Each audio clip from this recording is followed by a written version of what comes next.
আপনি কি রাতের পর রাত আল্লাহর কাছে হাত তুলে কাঁদেন, তাহাজ্জুদ পড়েন, ইস্তিগফার করেন, তবুও মনে হয়, হে আল্লাহ, আমার দোয়া কেন কবুল হচ্ছে না?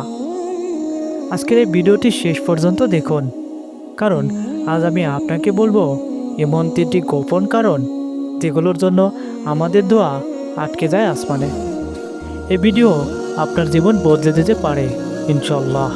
আসসালামু আলাইকুম প্রিয় দর্শক, আপনাকে স্বাগতম আমাদের চ্যানেলে, যেখানে আমরা কথা বলি হৃদয় ছোঁয়া ইসলামিক শিক্ষা নিয়ে।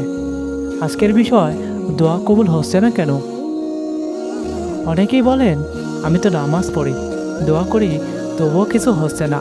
কিন্তু বাস্তবতা হলো, দোয়া কখনো বিফলে যায় না। হয় কবুল হয়, নয়তো জমা থাকে, নয়তো বিপদ ঠেকায়। তবে কিছু কারণ আছে যেগুলোর জন্য দোয়া দেরিতে আসে। চলুন জেনে নেই।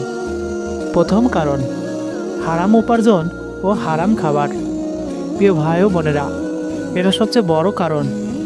রাসূলুল্লাহ সাল্লাল্লাহু আলাইহি ওয়াসাল্লাম বলেছেন, একজন মানুষ দীর্ঘ সফর করে, ক্লান্ত অবস্থায় হাত তুলে দোয়া করে, কিন্তু তার খাবার হারাম, তার পোশাক হারাম, তার উপার্জন হারাম, তাহলে তার দোয়া কিভাবে কবুল হবে?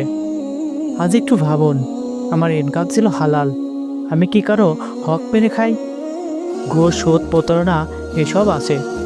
আমরা অনেক সময় বলি, একটু হারাম হলে কি হবে, কিন্তু সেই একটু হারাম আপনার হাজারো দোয়ার দরজা বন্ধ করে দিতে পারে। মনে রাখবেন, হালাল জীবন টু দোয়া কবুলের চাবি। দ্বিতীয় কারণ, গুনাহে অভ্যস্ত জীবন। প্রিয় ভাই ও বোনেরা, আমরা দোয়া করি কিন্তু গুনাহ ছাড়তে চাই না।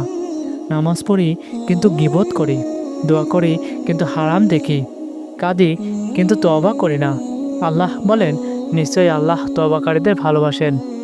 একজন মানুষ প্রতিদিন গুনাহ করে, তওবা না করে, আবার দোয়া করে, এটা যেন ময়লা হাতে করে খাবার খাওয়ার মতো।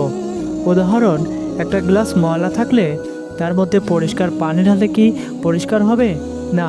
ঠিক তেমনি গুনাহের জীবন প্লাস দোয়া টু দুর্বল দোয়া। সমাধান কি? প্রতিদিন তওবা করুন, আস্তাগফিরুল্লাহ পড়ুন, গুনাহ ছাড়ার চেষ্টা করুন। আল্লাহ চেষ্টা দেখলেই খুশি হন।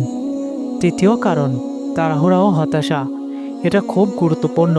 অনেকেই দোয়া করে বলে, আমি তো অনেক দিন দোয়া করছি, কিছু হচ্ছে না, তারপর হতাশ হয়ে যায়।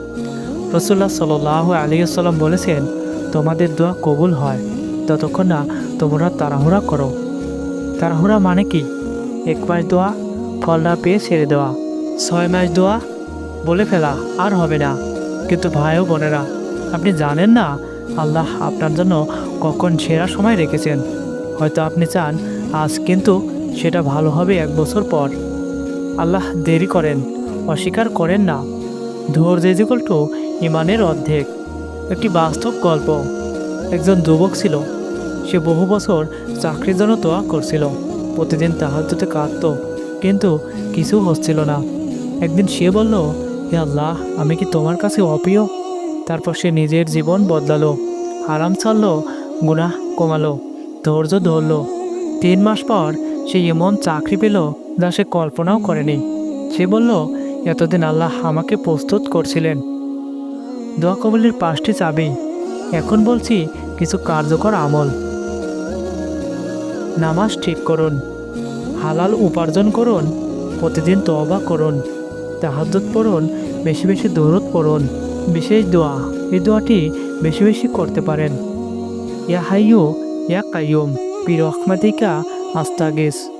এই দোয়া খুব শক্তিশালী। প্রিয় ভাই ও বোনেরা, আপনার দোয়া কখনো নষ্ট হয় না। হয় আজকে কবুল হবে, নয়তো কাল কবুল হবে, আখিরাতে বদলা দেবে, কিন্তু কখনো বাতিল হয় না। আপনি যদি আজ কাঁদেন, আল্লাহ অবশ্যই শুনছেন। আপনার চোখের পানি আসমানে হারিয়ে যায় না। এই ভিডিওটি যদি আপনার হৃদয়ে লাগে, লাইক দিন, কমেন্টে লিখুন, ইনশাল্লাহ আমি হার মানব না।